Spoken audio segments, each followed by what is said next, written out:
že si usadený v pásme. Ešte pol minúta ich presilovky. Plekanec, krížna prihrávka, ktorú zachytil Hanzuš a posúva dopredu Šatana. Šatan samostatnom nájazde, Miro Šatan. Gól!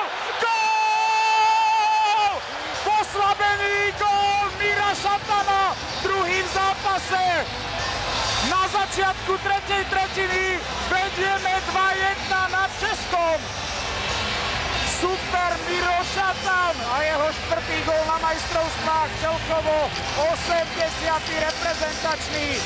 Perfektná robota Michala Hanzuša.